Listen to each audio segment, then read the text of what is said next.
Good evening, everyone, and welcome to tonight's webinar, The Truth About Summer Bodies.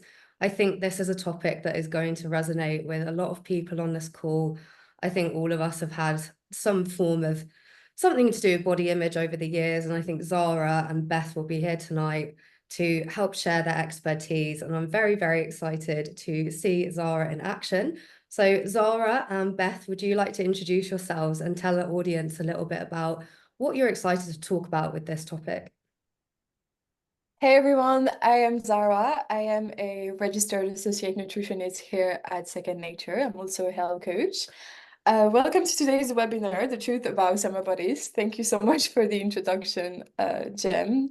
So I think this is a really important topic when it comes to improving your health or losing weight. It's going to be really about how to make those sustainable changes. And that's something that I really believe in, sustainable changes instead of quick fixes. Yeah, definitely. I'd agree with you there, Zara. Hello, I'm Beth, and I'm also a registered associate nutritionist and health coach. I'll be more taking a back seat and letting Zara do the most of the talking today. But yeah, it's a really topic that I'm passionate about, and I think obviously males can suffer with kind of the struggles of getting a summer body, and the pressure around it. But I do think females tend to be the ones that I've worked with in the past that have had these struggles. And I remember a little while ago now posting a post on my social media around this topic. And it was kind of like how to get a summer body, just sit on a beach and there's your summer body. And I remember got a really high level of engagement, and I kind of thought, wow, this is a really important topic that as a nutritionist I take for granted of my own body image because I've worked on it. And I think when you speak to the general public, it's quite a problem area. So I'm really glad that we're tackling this subject today. And I can't wait to hear what Zara said. And apologies for my grainy picture as well, by the way. Absolutely. I second everything that you guys just said. But yeah, looking forward to it, Zara. Take it away. Sounds good. Thank you, Jem. All right. So summer is just around the corner, and it is that time of the year when we are bombarded with articles about how to lose weight fast and get that perfect summer body. But what does that really mean, right? So in this webinar, we are going to start by discussing the current mindset around summer bodies, why losing weight for summer is not necessarily the solution, and how to shift your mindset to focus on sustainable health. So we will wrap up with a Q&A session where you can ask me and my two amazing colleagues, Jem and Beth, any questions you may have. But before we dive in, I actually want to give you a few words about Second Nature, and I just want to share a little bit about what we do here. So we exist to help you create healthier habits, to improve your well-being, to help you lose weight. So we're here to change minds about losing weight and really help you make those realistic changes when it comes to your lifestyles without those fad diets, you know. And we use behavioral science to retrain your mind to make healthy choices, automatically create healthy and sustainable habits that will stick in the long term. And our webinars, like the one we have today, are one way to educate really everyone to make more informed choices. So we know that many of you on the call will be members at Second Nature, but for those who are not, I would encourage you to check out our website to find out more. So before we dive in, I want to do a little interactive exercise. So I want you all to take a moment and think, what is a summer body to you? What is your personal definition? I want you all to share your thoughts in the chat maybe, and Jem is going to read us a few answers, if that's okay, a few answers.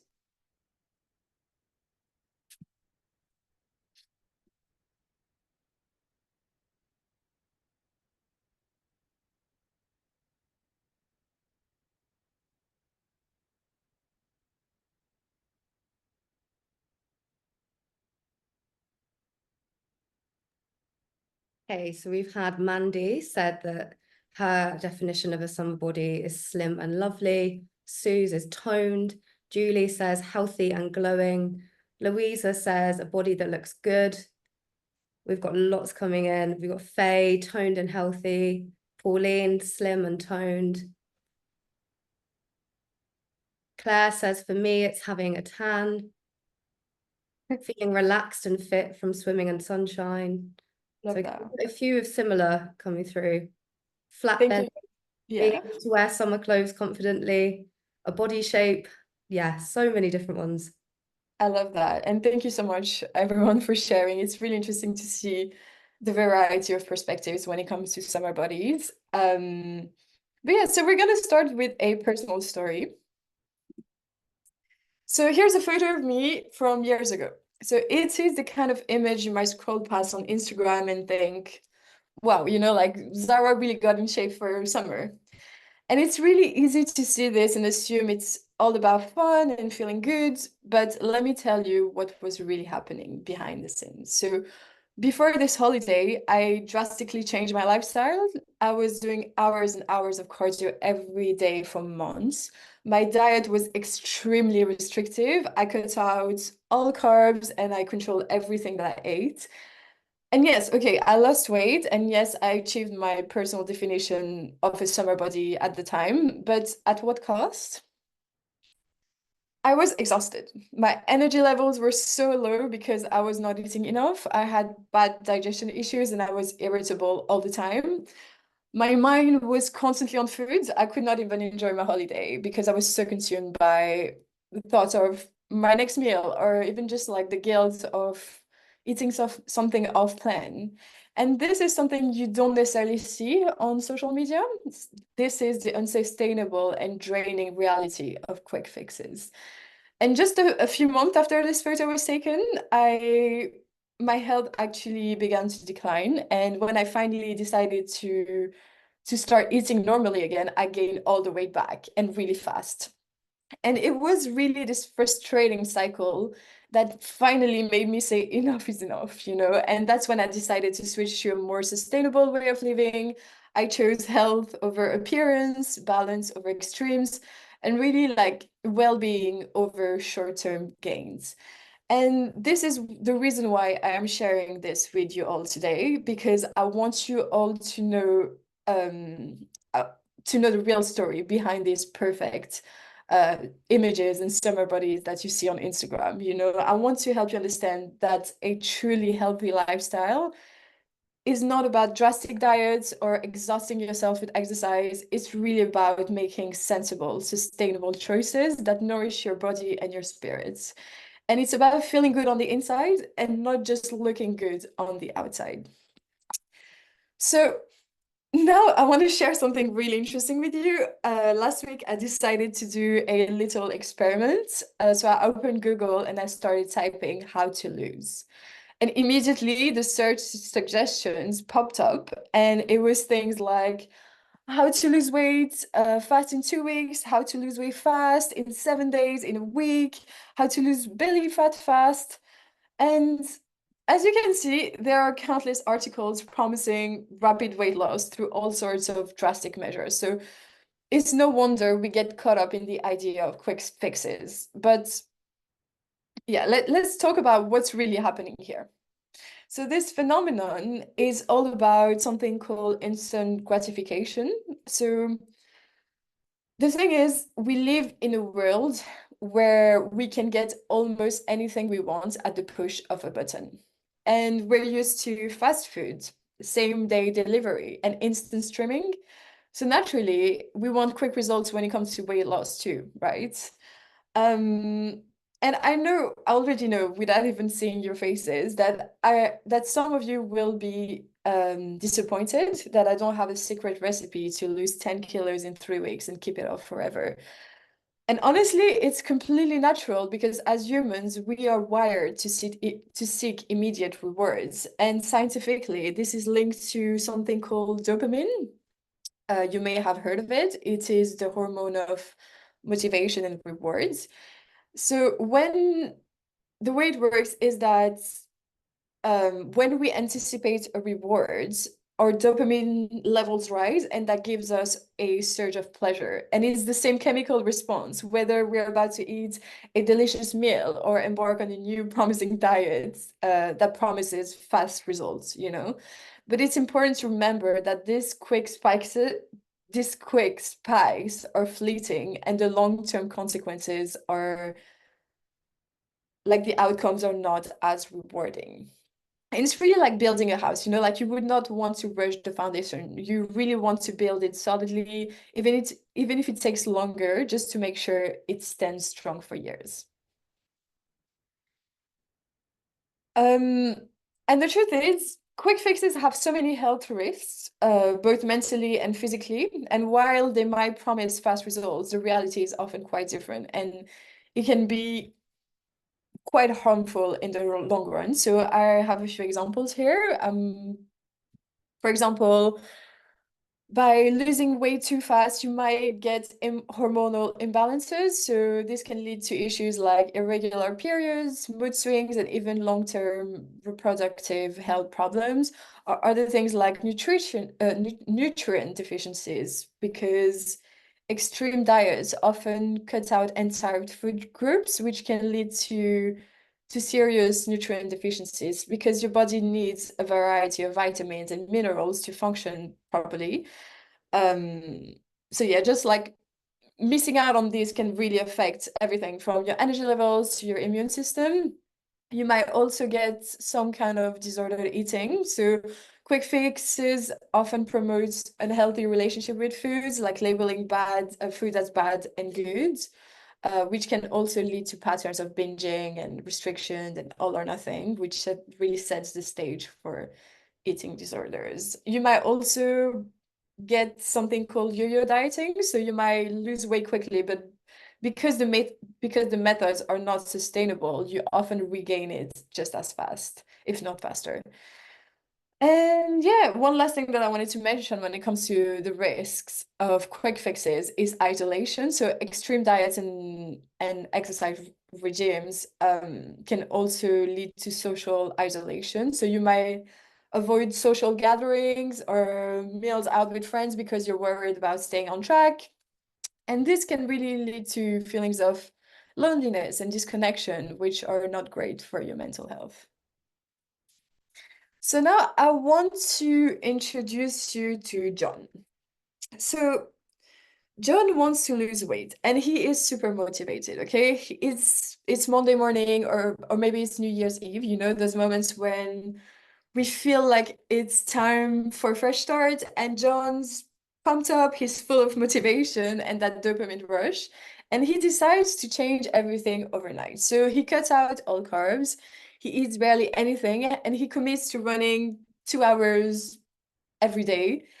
And for the first couple of days, he feels great. So he's less bloated, he loses some water weight, and that initial success keeps him going. But then, obviously, reality hits.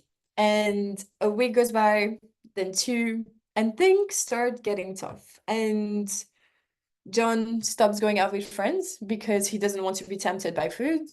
He's irritable. He's constantly thinking about what he can and can't eat. His whole life starts revolving around his diet and his exercise routine.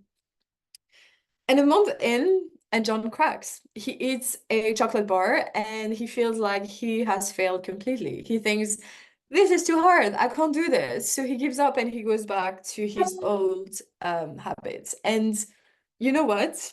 The truth is, he's very likely to repeat this whole cycle again next January or next Monday. And John's story is all too familiar. You know, we've all been there, feeling really motivated to make a change, only to burn out and revert to old patterns. But now I actually want you to meet Sally. So Sally decides to embark on her health journey with a completely different mindset. She wants this to be a sustainable long-term change, so she focuses on creating habits that she can maintain for life, you know.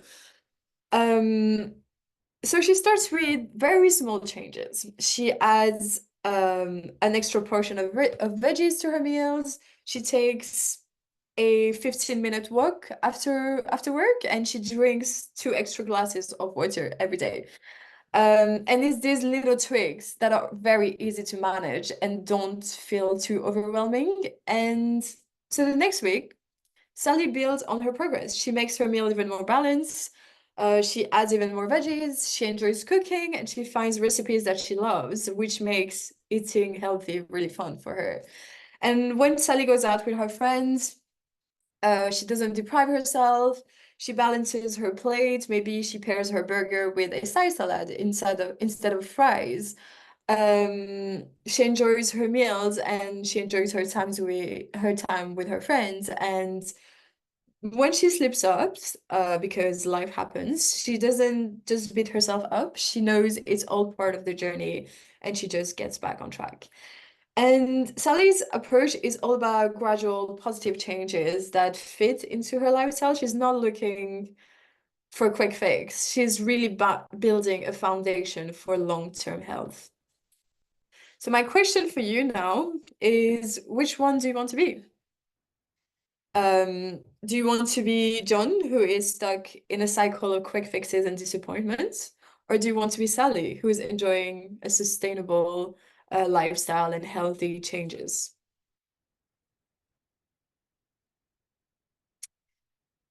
Now, I want to share a quote with you that I really love.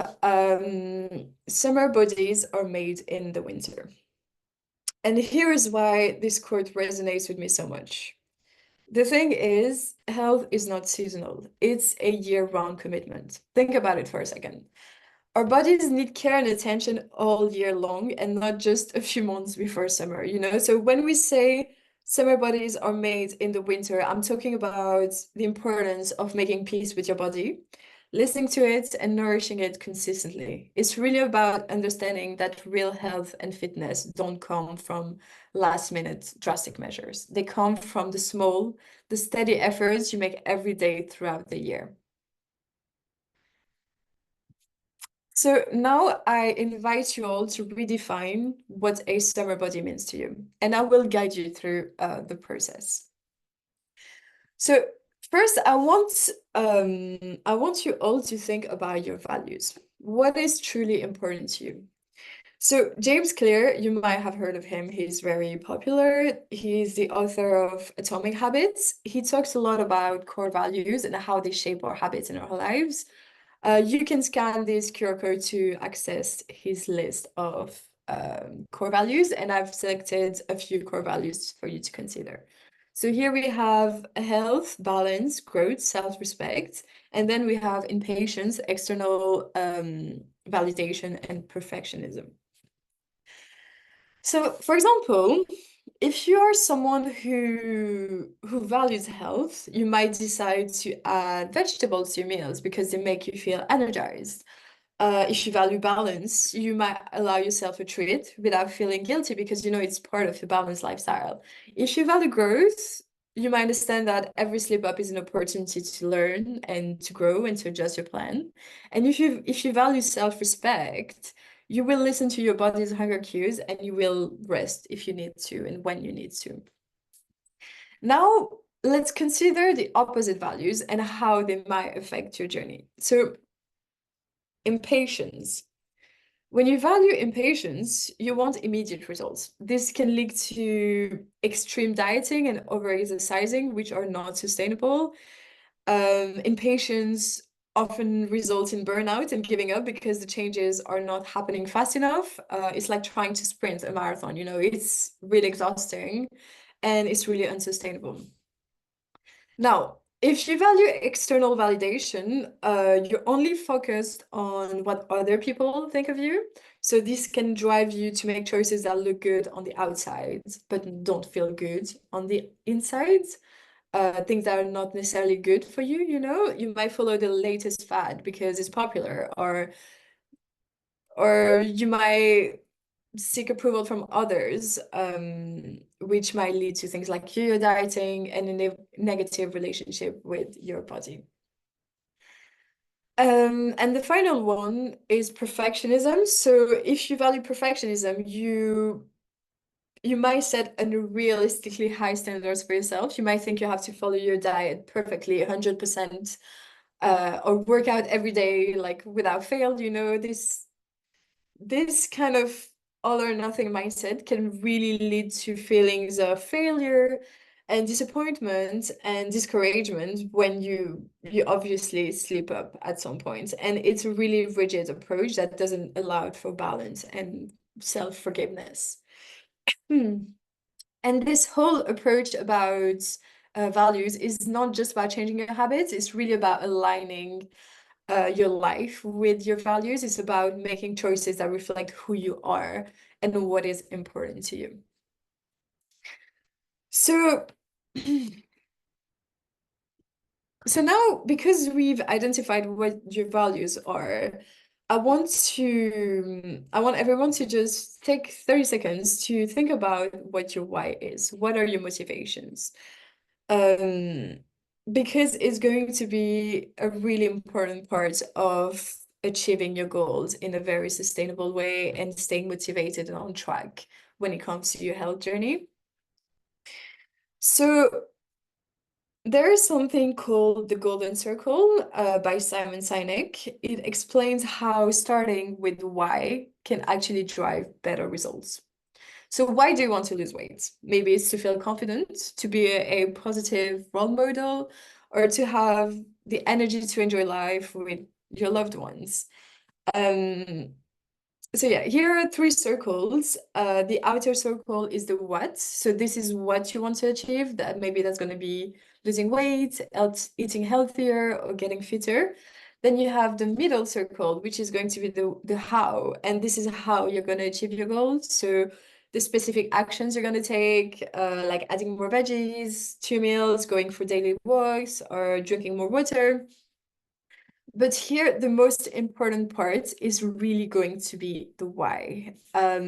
This is why you want to achieve your goal. It's the deeper reason behind your actions. So it is what really drives you and keeps you going when the initial excitement wears off, when the initial dopamine wears off.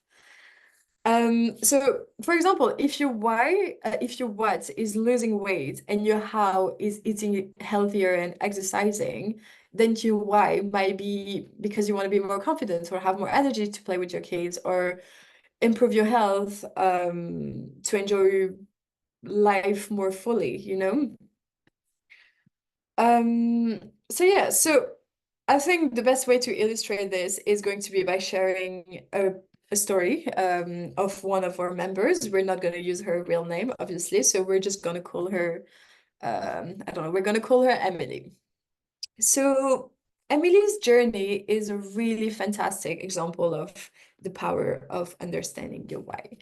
Because when Emily first came to us, she said, like a lot of people, she just wanted to lose weight. So I asked her why.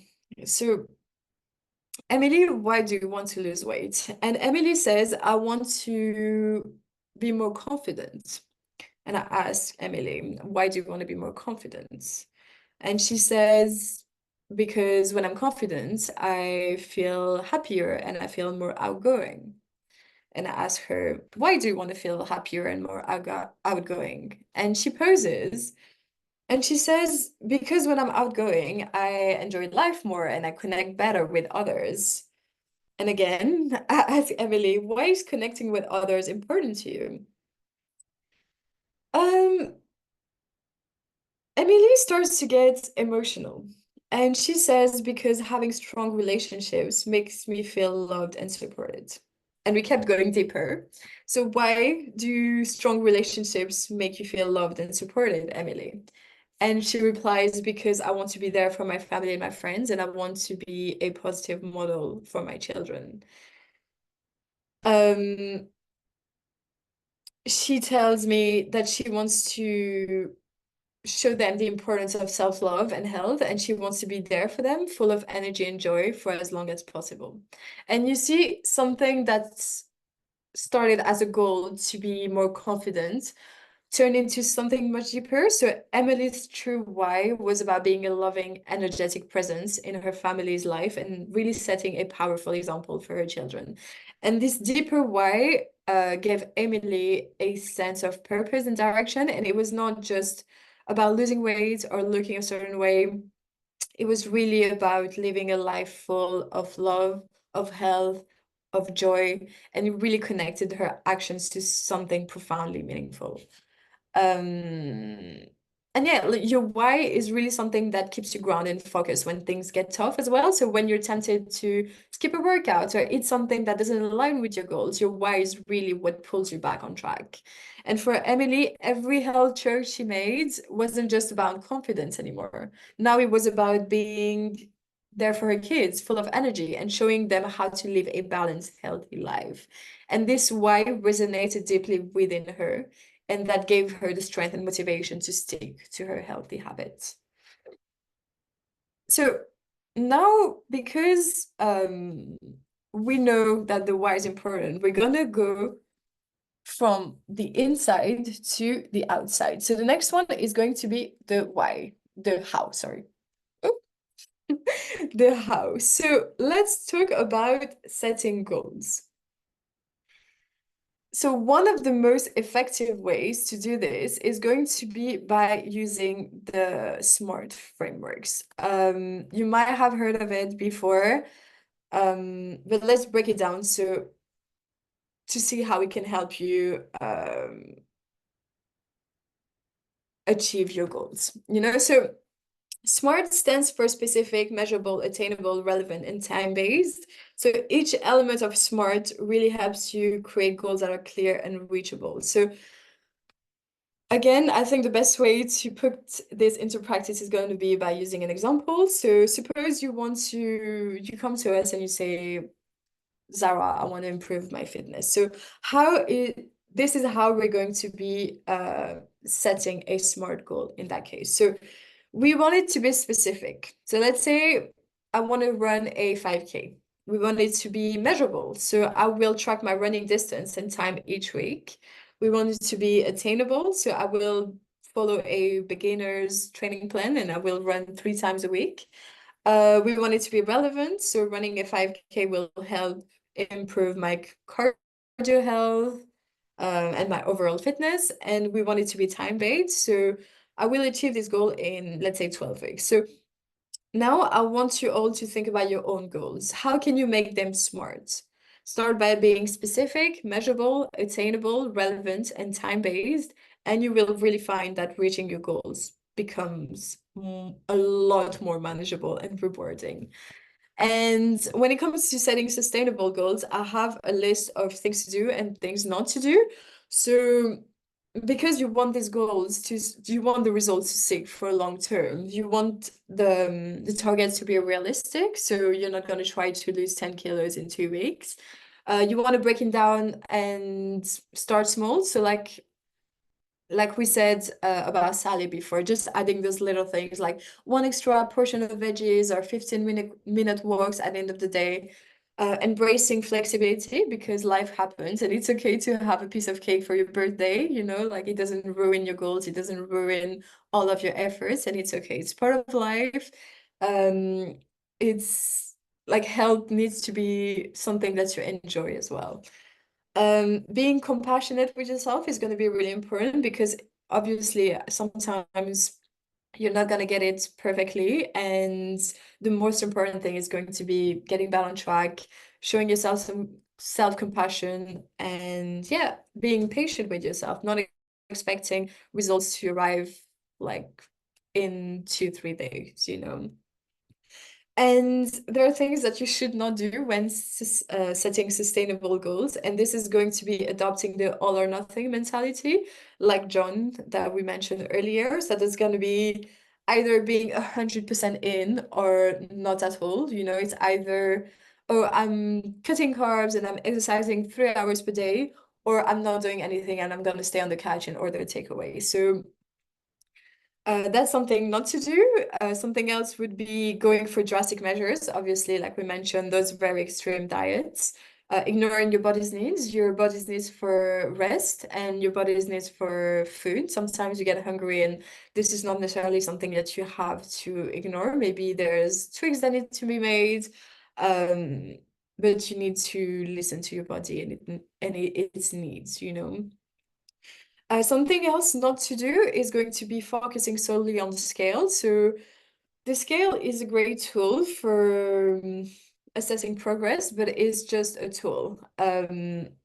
It does not tell the full story. So a lot of things are going to impact the weight on the scale, whether it's water weight, whether you've been to the toilet in the morning, whether you've been stressed, whether you've had a bit more carbs, because it's going to retain more water. And yes, the last thing that you should not do when setting sustainable goals is going to be expecting immediate results, obviously. So yeah, so think about it this way. Big changes are overwhelming and they often lead to burnout, but small changes, they are very manageable and they add up over time. So let's take a simple example. For example, you decided today that you wanted to have like a small action. So you wanted to take a small action, sorry, to improve your health. Okay, that could be adding an extra portion of veggie today to one of your meals, or today after this webinar, going for a 10-minute walk or a 15-minute walk around the block. Or maybe you can add one more glass of water or switch one coffee with a decaf coffee. Or maybe before going to bed tonight, you could like get a guided meditation on YouTube and just do like a 10-minute meditation, or not even 10 minutes, just start with a 5-minute meditation. Or maybe you can prep your breakfast for tomorrow, or maybe you can have an alarm that's telling you to go to bed at a certain time. That's gonna be, I don't know, like 10 minutes earlier that you went yesterday, you know. So here's a practical approach. We're going to take that example because it's quite simple. I think adding more vegetables into your diet is something that a lot of people aim for. So let's say this week you're trying to add one extra portion of veggie to each meal. Okay, so maybe it's some spinach in your morning coffee, or a side salad with your lunch, or some roasted veggies with dinner, just one extra portion. And once you've got that down, next week, you can add another portion. And gradually, these small changes will become part of your routine without feeling overwhelming. And this might seem too simple, but trust me, these gradual changes really add up. We've seen it with our members. And so yeah, let's say you add, in this example, like let's say you add an extra portion of veggies to your meal every week, and by the end of the month, you're consistently eating 4 additional portions of veggies each day, and that's a significant improvement without the stress of a completely diet overhaul, you know. So I hope this webinar has made you reflect on the concept of a summer body. So for many, the idea of a summer body is tied to appearance and meeting certain aesthetic standards, but I want to share my own personal definition with you. So my summer body is vibrant and full of life. It's about having the strength and the stamina to dive into all of the activities that I love, whether that's hiking, swimming, or just going out for a run with my friends in the park. It's about feeling confident and comfortable in my own skin, regardless of my size or my shape. My summer body is fueled by balanced, whole foods that give me the energy to explore and enjoy. It thrives on regular, joyful movement that keeps me strong and flexible. It's about getting enough rest and managing stress so that I wake up each day feeling refreshed and ready to take on new adventures. But most importantly, a summer body for me is about self-love and self-respect. It's about understanding that health is a year-round journey, not just a seasonal sprint. It's about honoring my body's needs and treating it with the kindness and the care that it deserves. So before we finish, I just want you to again think about everything that we've talked about. And I just have one last question that I want to ask you before we move to the Q&A, and that's going to be, what's a summer body to you? So I want you all to take a moment and reflect on how you can redefine the traditional definition. And I want you all to remember that the most important thing is that your definition of a summer body aligns with your own values and makes you feel your best, you know. So yeah, so now let's hear your questions. Feel free to ask anything. My colleagues, Beth and Jem, and I are here to answer them. But before that, don't forget to scan the QR code for additional resources that can help you continue your journey. Thank you very much. Thank you, Zara. That was a great webinar. That so many pieces of information that resonate with that. I think it goes back to what Beth was saying in the beginning, that as women, I think, God, the topic of body image, we've all gone through it. And I think even in the Q&A, we had an anonymous person send in a question saying about how they feel judged in society, even by GPs, for the way that they look. And I can really resonate with this. I think people struggle with it on such a deeper level, that we can give advice, but you know, when you felt a certain way for such a long period of time, and when it's systemic, it's, you know, part of society, and it's in the media, it's in what we watch, it's in what we read, and I do think it's getting better over time, but I don't think it's anywhere near to being the level that we would want it to be. And I'm sure both of you can resonate as coaches, and to the people on this call who, you know, you might be coached by us, you might be coached by other coaches, that it takes time to really uncover those things that you feel about yourself, and having that summer body, if that makes sense. Yeah, definitely. And I think it was such a heartwarming webinar. I felt like I had a bit of a smile on my face or a lump in my throat throughout. I really just want to thank you, Zara, for sharing your own experience, because I know a lot of people would have got a lot of value from that, and seeing kind of from the start how you described what you're feeling in that moment to how your definition has changed. And it's lovely to see. And I'm sure other people will be aspiring to get that. But yeah, we have had a few people say in the webinar chat of their own definitions of a somebody from how they've changed at the start. So Janine said the same as an all year round body, one that makes me feel healthy and good, which is exactly kind of how we want. Obviously every definition is personal to them, but that's a really lovely one. Margie is said, feeling happy with how I look, knowing I'm making positive changes. Again, so nice to see. And Louise has said, for me, it's being healthier and having more energy and loving myself even more and achieve my own goal. So some really lovely ones compared to kind of how we started. Very heartwarming. Yeah, it's so nice to kind of see the change in people's perceptions from start to finish. And it's nice to know for you, Zara, that your webinars made a difference in the way you thought. So we have a question by Mandy. She's asking, how do you find self-love and respect? What do you guys think? I think for me it's a very I think for me it's a very personal thing for one person, what they're going to be able to love and respect about themselves versus someone else. Everyone's bodies are different, everyone's values are different. So I think what I might even feel in this moment in 10 years time might change. But I think doing a lot of practices, and your coach will be able to help you through this as well.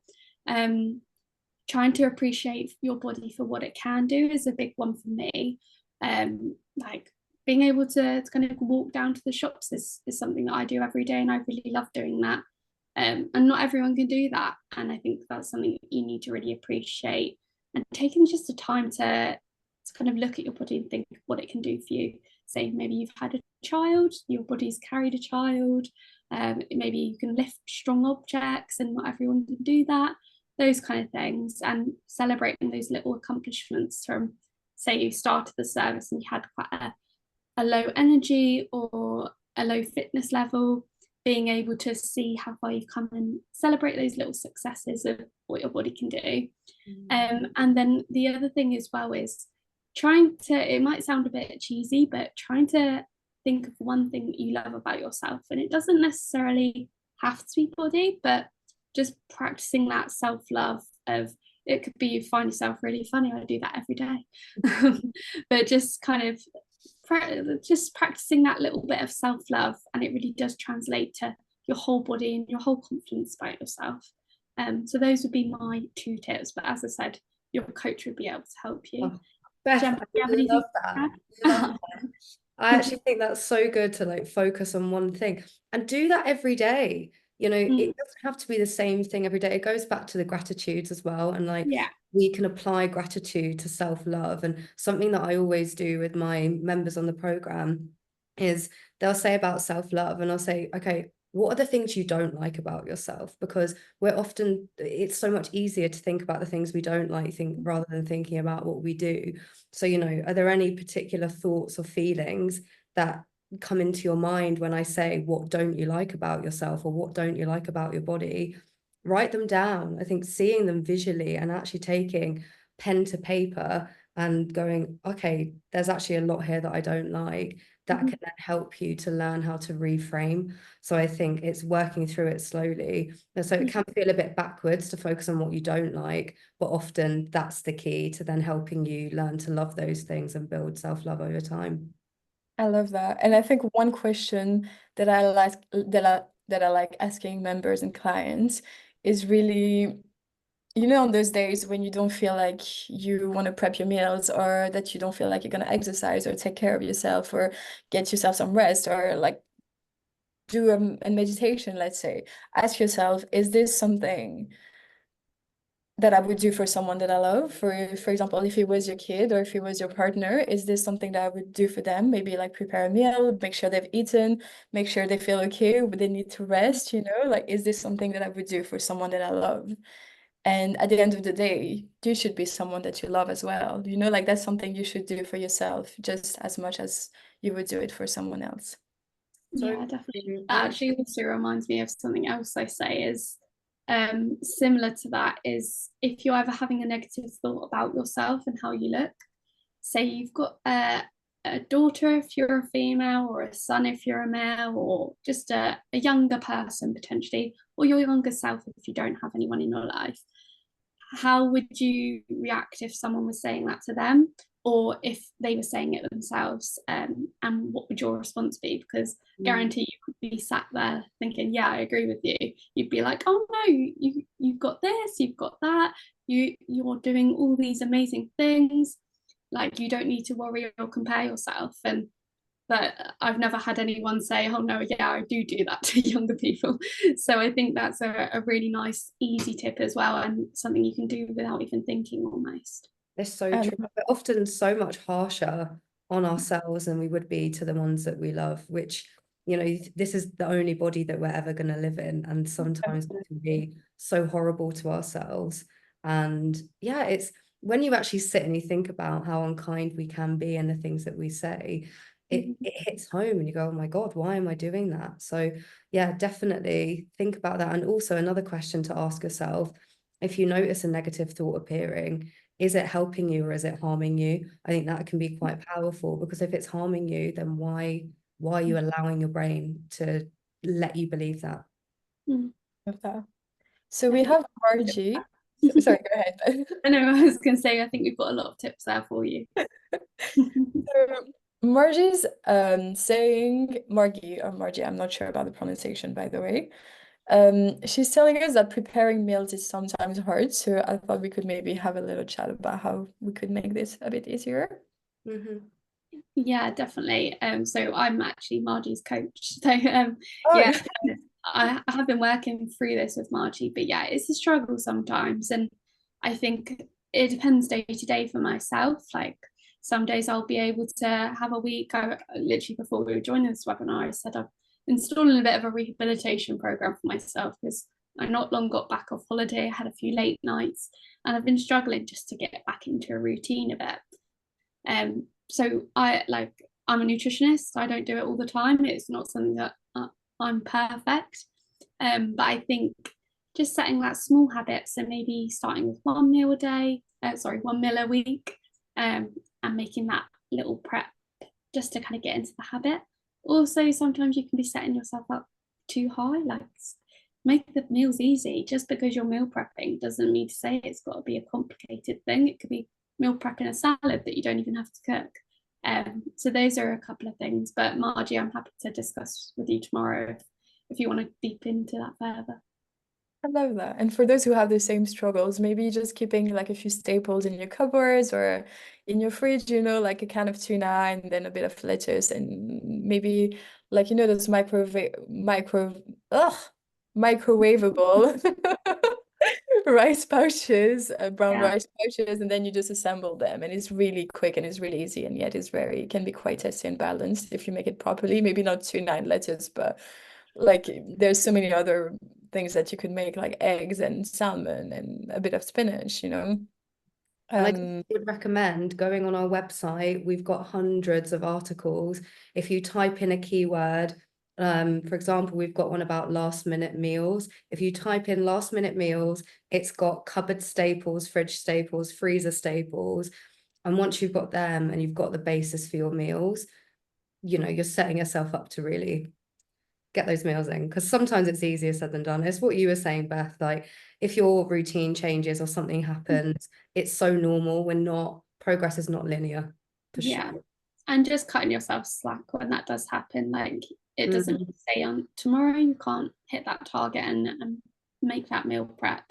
Just because you haven't done it one day doesn't mean to say you won't do it at all. And it's about that all or nothing mindset. And does it really align with your values? As I was saying, like if it's really something you want to prioritize, is it actually something that your whole self wants to do, or is it something that you're being told that's what you want? And just make sure that it's something you really want to. Yeah, I agree. What else have we got in the chat? So we've got lots of nice comments saying this webinar has been very eye-opening and makes total sense, as we are so hung up on ourselves to love ourselves through other people's eyes but not our own eyes, and that's so true. Joanne's also said really helpful webinar. Maddie said thanks ladies. And we've got Janine saying, I've been so surprised and grateful that all the recipes are so very tasty and don't leave me hungry at all.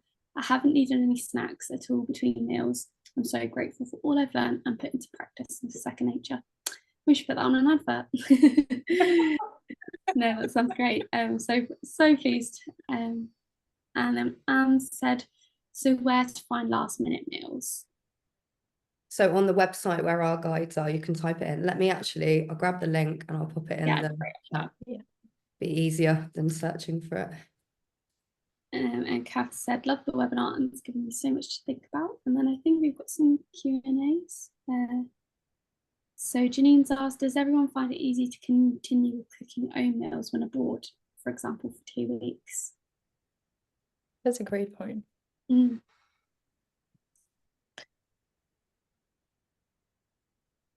So I'll tackle this one. So yeah, I think abroad it is really difficult, and also I'm vegetarian, so I find eating abroad really difficult quite often the time, because not often are vegetarian options always healthy. Quite often you'll go to a restaurant and there'll be chips or pizzas or something like that. I think one thing is just do what you can in those means. Like you said, to say it's for 2 weeks, that's 2 weeks of your life. It's not the whole 365 days of the year. So if you were to eat amazingly for 2 weeks straight and be absolutely perfect, would you think that would kind of constitute for your whole year? Is that how you'd reflect on it? So just kind of give yourself a bit of slack and take it with a pinch of salt that it's not going to be forever. And if you do eat a little bit worse than you usually would do, don't let it get you down. But yeah, live within your means. Try to go to the supermarkets locally. I know for myself, when I go to holiday, I have way more fruit than I normally do at home, because I think it's just so much nicer there. And vegetables as well. You've got lots of nice different foods as well. So try and immerse yourself in the culture. And I think quite often you find it's healthier than the UK. So sometimes that's a good tip as well. But yeah, anything else to add, Gemma or Zara? Even if you're eating out, you can, sorry, No, I was going to say I absolutely echo everything that you've just said. And even if you want to eat out when you're abroad, like just make sure, even if you're having, you know, a burger or something, just make sure you could have like a side salad on the side instead of fries, you know, for more balance. So just trying to have more balance in your meals, try to make sure there's a bit of protein, a bit of complex carbs, maybe you could choose. Um, I don't know, like boiled potatoes instead of fries or things like that, you know, and going for the whole food options. Yeah. Yeah, trying to look at the balance plate guide. I was just about to say, as long as whenever I go on holiday or whenever I'm like away from home, I think it's working at second nature. It's just ingrained in my head.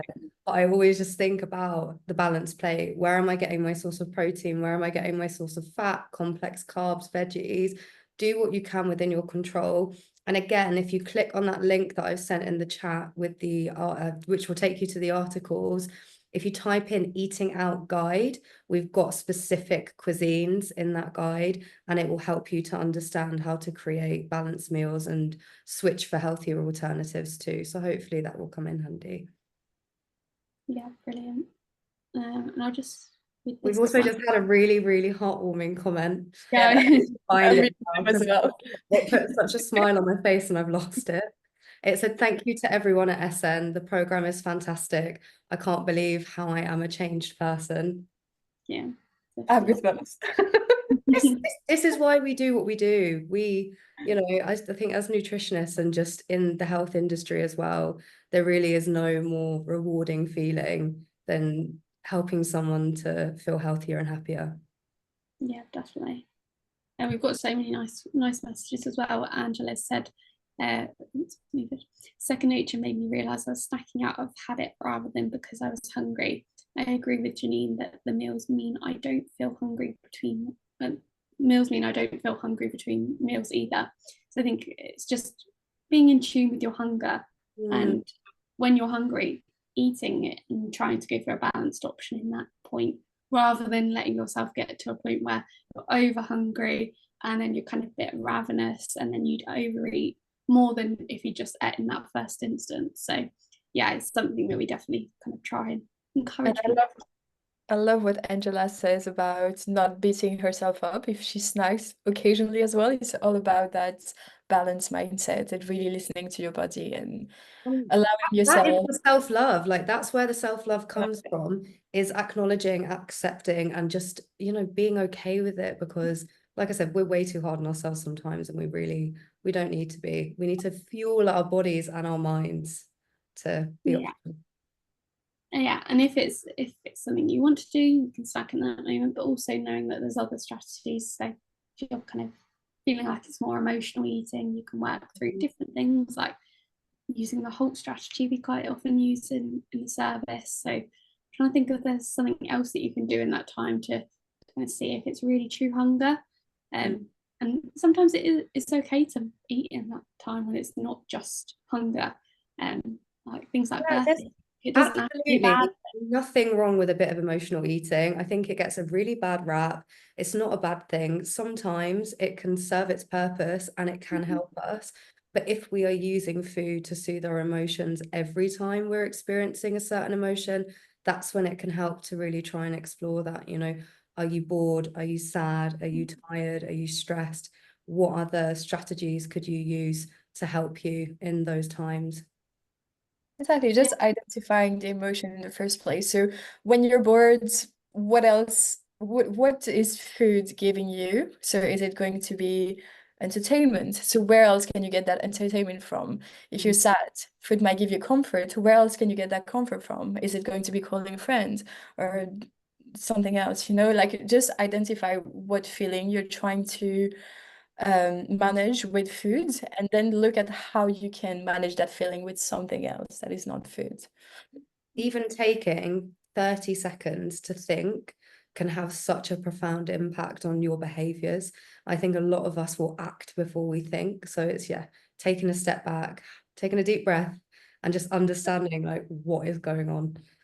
Yeah, it kind of leads back to that instant gratification at the start of the webinar. Like it doesn't necessarily just apply to results. We just want things instantly. And why wouldn't we, as you said, Zara, at the start, like it's natural for us to want something there and then. But yeah, sometimes just try and be a little bit patient, and you might see what you really want. Patience is a virtue for sure. And it's not just also emotional eating. Claire's talking about evening snacks, so that's something that crops up for my clients quite a lot, is and members as well on the service. It's trying to kind of get out that routine of having snacks while you're watching TV in the evenings or something like that. What do you guys think to those kind of scenarios? I helped someone with this today, actually. Oh, Like, a couple of things that helped me, because I used to be an evening snacker. I loved an evening snack, but it was habitual because I'd put the TV on, I'd be chilling, and then it'd go, oh, what can I have? So I actually love a herbal tea. So I normally would have a herbal tea.